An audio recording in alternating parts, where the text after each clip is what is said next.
بسم الله الرحمن الرحيم إن الله اشترى من المؤمنين أنفسهم وأموالهم بأن لهم الجنة صدق الله مولانا العظيم وصدق رسوله النبي الأمي الكريم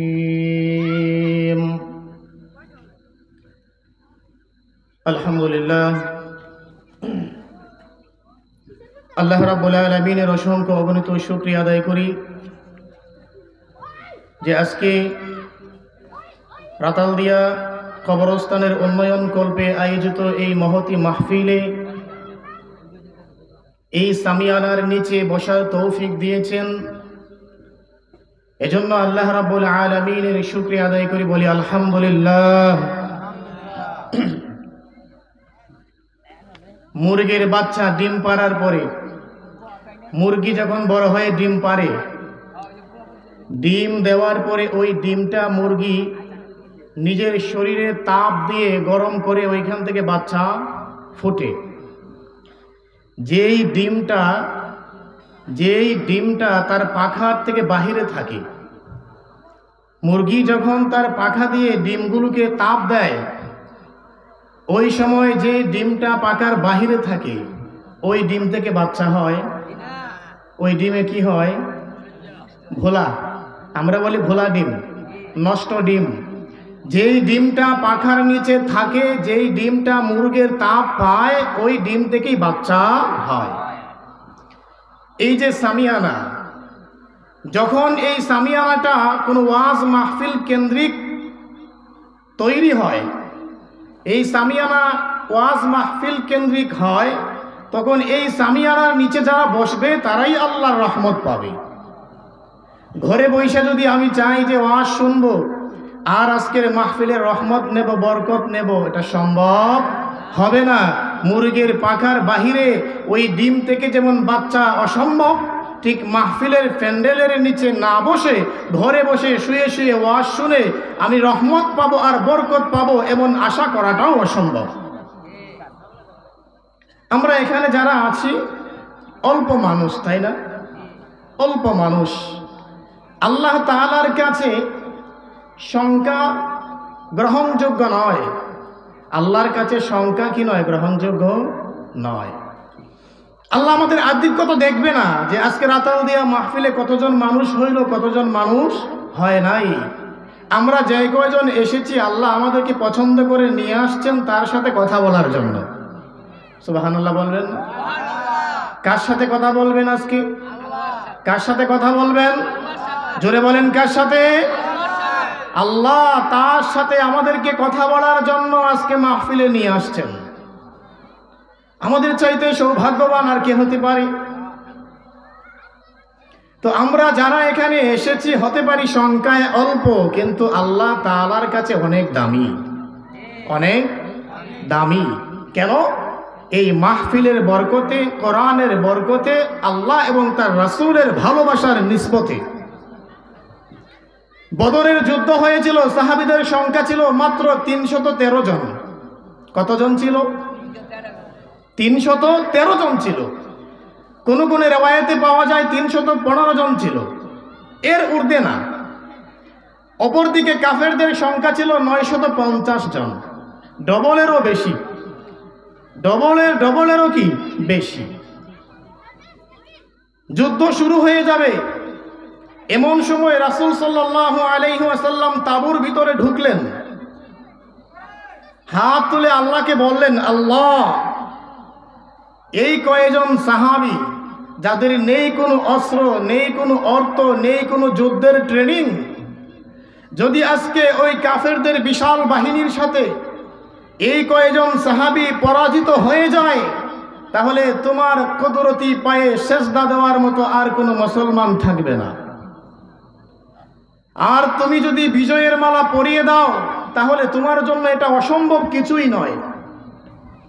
আল্লাহ তাআলা রাসূলকে বললেন, জিবরাইলকে পাঠাইয়া জিব্রাইল তুমি যাও আমার হাবিবকে জিজ্ঞাসা করো কি চায়। রাসূল সাল্লাল্লাহু আলাইহি ওয়াসাল্লাম বলেন, সাল্লাল্লাহু আলাইহি ওয়াসাল্লাম জিব্রাইলকে বললেন, আমি তো কিছু চাই না, আমি চাই আল্লাহর সাহায্য। আমি কি চাই? আল্লাহর সাহায্য চাই। রাসূল চাইলে বলতে পারতেন যে ফেরেশতা পাঠান যেন যুদ্ধ করে, কিন্তু এটা আল্লাহ রাসূল বলেন নাই। বলছেন আমি আল্লাহর সাহায্য চাই। আল্লাহ কিভাবে সাহায্য করবে, ফেরেশতা দিয়ে করবে নাকি তার ইশারা দিয়ে করবে, আল্লাহই ভালো জানে। আল্লাহ তাআলা জিব্রাইলকে বললেন, যাও আমার হাবিবকে গিয়ে বলো আমি 3000 ফেরেশতা দেব। সুবহানাল্লাহ, জুড়ে বলেন। কয় হাজার ফেরেশতা দেবেন? 3000 ফেরেশতা দেবেন।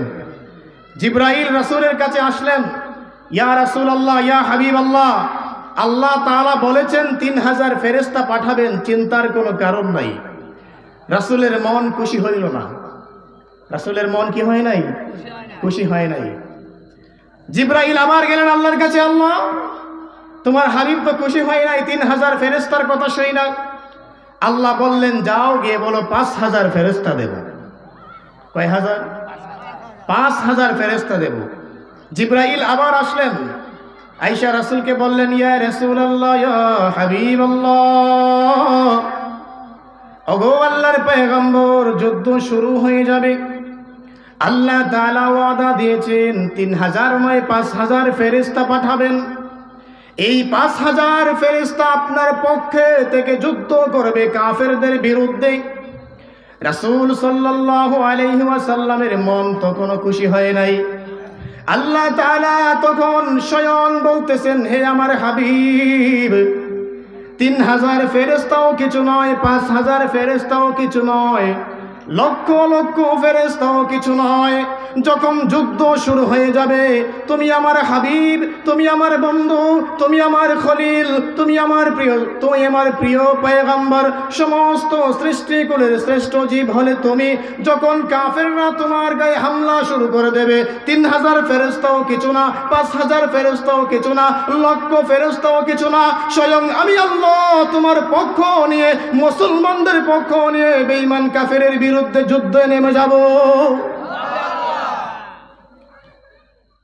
আল্লাহ তাআলার কাছে সংখ্যা আধিক্যতা, আল্লাহ তাআলার কাছে কি নেই? কোনো ভ্যালু নেই। আল্লাহ তাআলা ঘোষণা দিয়েছেন, বান্দা যদি তুমি একাই হও আর তুমি হকের পথে থাকো, সারা পৃথিবী তোমার বিরুদ্ধে চলে যায়, আমি আল্লাহ তুমি একজনের গলায় বিজয়ের মালা পরিয়ে দেব। তাহলে আমরা এখানে যেই কয়েকজন আছি, হতে পারি সংখ্যায় অল্প, কিন্তু দামি আল্লাহ তাআলার কাছে অনেক অনেক বেশি, অনেক বেশি। এজন্য আমরা অবশ্যই খুশি। আমরা অবশ্যই খুশি না? আবারও বলি আলহামদুলিল্লাহ। আল্লাহ তাআলা আমাদেরকে যে এই নিয়ামতগুলো দিলেন, নিয়ামতের শুকরিয়া আদায় করা অবশ্যই দরকার। দরকার আছে না?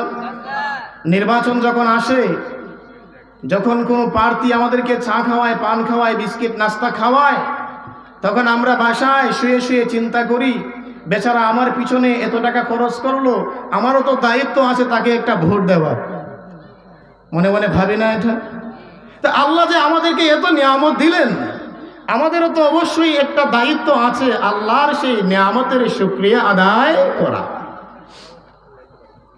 5-7 বছর আগের এক ঘটনা, সৌদি আরবের এক ধনকুব, মানে অনেক ধনী, অসুস্থতার কারণে হসপিটালে ভর্তি হয়েছে। ডাক্তার জানে না সে এত বিশাল ধনী।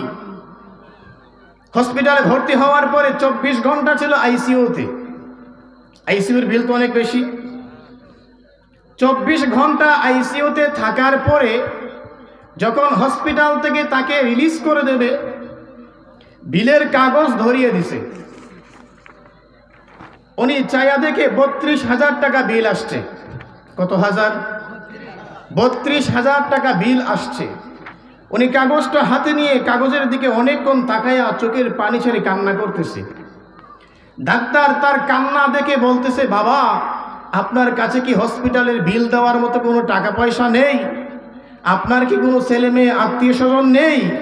বিল পরিশোধ করতে পারবেন না এজন্য কান্না করেন? ওই মুরব্বী বলতেছে, বাবারে আমি চিকিৎসার টাকা দিতে পারবো না, এজন্য কান্না করি না। এই হসপিটালের মতো কয়েকশো হসপিটাল বানানোর টাকা আল্লাহ আমাকে দিয়েছে, আমি তো কান্না করি সেই জন্য। মাত্র 24 ঘন্টা অক্সিজেন তোমরা আমাকে দিয়েছো কৃত্রিম উপায়ে, বিল ধরিয়ে দিয়েছো 32,000 টাকা। আমার জন্ম থেকে নিয়ে আজ পর্যন্ত 70 বৎসর হয়ে গেল। সেই 70 বৎসরে কত কত হাজার হাজার ঘন্টা আমি অক্সিজেন আল্লাহ তাআলার কাছ থেকে নিয়েছি, কই আমার আল্লাহ তো আমাকে একটা টাকাও বিল দেয় নাই। আল্লাহ তো আমাকে 1 টাকা বিলও ধরিয়ে দেয় নাই। আমি তো সেই আফসোস নিয়ে কাঁদতেছি, যদি আল্লাহ আমাকে এই 70 বৎসর অক্সিজেন গ্রহণের বিল দাবি করত, তাহলে আমি হয়তো আমার সমস্ত সম্পদ, আমার সব কিছু বিসর্জন দিয়ে বিক্রি করে হলেও আল্লাহর সেই ঋণ পরিশোধ করতে পারতাম না। যে আল্লাহ যে এত মহান, আমাদেরকে আল্লাহ প্রতিনিয়ত এত নিয়ামত দিচ্ছেন, এই নিয়ামতের শুকরিয়া আদায় করা দরকার আছে না? এজন্য আবারও বলি আলহামদুলিল্লাহ। আমি আপনাদের সামনে কোরআনে কারীমের 9 নম্বর সূরা সূরাতুত তাওবা, এই সূরার 111 নম্বর আয়াত তিলাওয়াত করেছি। আয়াতের সরল অনুবাদ হচ্ছে, শাব্দিক অর্থ হচ্ছে, ইন্নাল্লাহা আশতারা, নিশ্চয়ই আল্লাহ কিনে নিয়েছেন, মিনাল মুমিনিনা, মুমিনদের কাছ থেকে, আনফুসাহুম, তাদের জীবনকে, ওয়া আমওয়ালাহুম, তাদের ধন সম্পদকে, বিআন্না লাহুমুল জান্নাহ, জান্নাতের বিনিময়। কিসের বিনিময়? জান্নাতের বিনিময়। নিশ্চয়ই আল্লাহ আমাদের জান এবং মাল, আমাদের জীবন এবং ধন সম্পদ কিনে নিয়েছেন। যিনি, তিনি কে? আল্লাহ। জোরে বলেন, তিনি কে? আল্লাহ। আল্লাহ তাআলা তার জান্নাতের বিনিময়ে আমাদের জীবনকে এবং আমাদের ধন সম্পদকে কিনে নিয়েছেন। তার মানে আমরা জান্নাতের বিনিময়ে আমাদের জীবন এবং ধন সম্পদ আল্লাহর কাছে বিক্রি করেছি। বিক্রিত মাল, আমি দোকানদার, আমি কাপড় বিক্রি করলাম আব্দুল্লাহ ভাইয়ের কাছে। আব্দুল্লাহ ভাই বলল, কাপড়টা হুজুর আপনার কাছে রাখেন, আমি 2-1 ঘন্টা পরে এসে নিয়ে যাব। আমার কাছে যখন দিল, এই কাপড়ের মালিক কি আমি না সে? আব্দুল্লাহ ভাই কিনে নেওয়ার পরে সে এই কাপড়ের মালিক আমার কাছে দিয়েছে আমানত। আমার কাছে 2-1 ঘন্টার জন্য কি দিয়েছে? আমানত দিয়েছে। আমার দায়িত্ব হলো তার আমানতের খেয়ানত না করা। আমি চাইলে এই কাপড়টা অন্য জায়গায় বিক্রি করতে পারবো? বিক্রি করতে পারবো? এই অধিকার আমার আছে? যদি 1 কোটি টাকাও দেয় তবুও এটা বিক্রি করার অধিকার আমার নাই। আল্লাহ তাআলা আমাদের জান এবং মালকে কিনে নিয়েছেন জান্নাতের বিনিময়ে, আর এই জান এবং মাল দিয়েছেন আবার আমাদেরকে আমানত হিসেবে। আর বলেছেন, তোমাদেরকে আমি মৃত্যু পর্যন্ত আমানত দিলাম, সাবধান, এই আমানতের খেয়ানত করবা না। এই আমানতের খেয়ানত করার অধিকার আমাদের আছে? নাই। এতএব এই জীবন এবং মাল, ধন সম্পদ, এটা আমানত কার? আল্লাহর। আর এই জীবন এবং মালকে খরচ করতে হবে, ব্যয় করতে হবে, কাজে লাগাতে হবে কার পথে? যিনি আমানত দিয়েছেন তার পথে। আল্লাহ তাআলা আমাদের জীবনের বিনিময়ে জান্নাত বিক্রি করেছেন, আমরা জীবনের বিনিময়ে জান্নাত কিনেছি। জীবন আমরা দেব কোথায়? আল্লাহ তাআলার পথে। আল্লাহ তাআলার পথে। আমি 2টা কথাই বলবো। জীবন যদি আল্লাহর পথে দেই, সময় যদি আল্লাহর পথে দেই, আল্লাহ রাজি এবং খুশি হবে, দুনিয়াও সফল হবে, আখিরাতও সফল হবে। আমাদের ধন সম্পদ যদি আল্লাহ তাআলার পথে খরচ করি, আল্লাহ তাআলার পথে বিলিয়ে দেই, দুনিয়াও সফল হবে, আখিরাতও সফল হবে। আসুন জীবনকে বিলিয়ে দিলে আল্লাহ তাআলার পথে দুনিয়া এবং আখিরাত যে সফল হয়, একটা ঘটনা শুনি।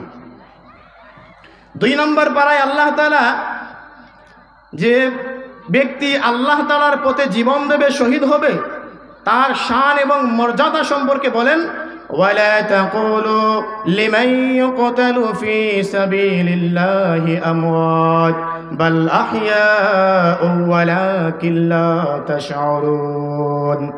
যেই ব্যক্তি আল্লাহ তাআলার পথে যুদ্ধ করে জীবন দিল, যেই ব্যক্তি আল্লাহ তাআলার দ্বীন কায়েমের জন্য তার রক্ত, তার জীবনকে উৎসর্গ করে দিল, সাবধান, তোমরা তাকে মৃত বলো না, কারণ সে আমি আল্লাহ তাআলার কাছে জীবিত, সে আমি আল্লাহ তাআলার কাছে জীবিত, তোমরা সেটা বুঝতে পারো না। যেই ব্যক্তি আল্লাহ তাআলার পথে জীবন দেবে তাকে আল্লাহ জীবিত বলেছেন, মরার পরেও সে জীবিত। মরার পরেও কি সে জীবিত? আর এক আয়াতে আল্লাহ তাআলা বলেন, যেই ব্যক্তি আমার পথে জীবন দিয়ে গেল, আমি আল্লাহ তাআলা তাকে মৃত্যুর পরেও রিজিকের ব্যবস্থা করে দেই। সুবহানাল্লাহ বলেন। তাহলে আল্লাহ তাআলার পথে যেই ব্যক্তি জীবন দিয়ে শহীদ হয়ে গেল, তার মর্যাদা সম্পর্কে আল্লাহ বলতেছেন, তাকে তোমরা মৃত বলো না, তাকে তোমরা লাশ বলো না, বরং সে আমি আল্লাহ তাআলার কাছে জীবিত এবং সে রিজিক প্রাপ্ত হয়, সেটা তোমরা উপলব্ধি করতে পারো না।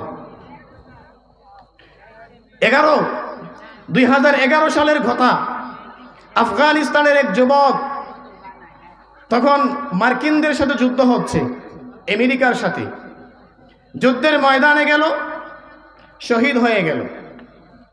শহীদ হওয়ার পরে তার লাশটাকে বাড়িতে নিয়ে আসা হয়েছে তার মায়ের কাছে। তখন পর্যন্ত তার হাতের যে তলোয়ার ছিল, সেই তলোয়ার মুষ্টিবদ্ধ অবস্থায় ছিল। বলুন সুবহানাল্লাহ।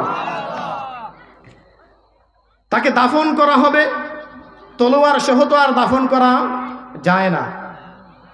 তার সাথীরা অনেক চেষ্টা করতেছে তার হাত থেকে তলোয়ারকে খোলার জন্য, কিন্তু কিছুতেই তলোয়ারকে আর খুলতে পারতেছে না। এই যে মুষ্টিবদ্ধভাবে হাতটা আছে, এটাকে কেউ আর খুলতে পারতেছে না। সবাই তার মায়ের কাছে গিয়ে বলল যে দেখেন, এমন এমন অবস্থা, আপনার ছেলে তো শহীদ হয়েছে, তাকে আমরা এখন দাফন করব, কিন্তু তার হাতের যে তলোয়ার, এটা কিছুতেই হাত থেকে খুলতে পারতেছি না। মা তখন আসছে। মা আয়েশা ওই ছেলের কানে কানে বলতেছে যে বাবা, তুমি আজকে শহীদ হয়ে গেছো। তোমার বাবা প্রথমে মার্কিনদের সাথে যুদ্ধ করে শহীদ হয়েছিল, তোমার বড় ভাই যুদ্ধ করে শহীদ হয়ে গেছে।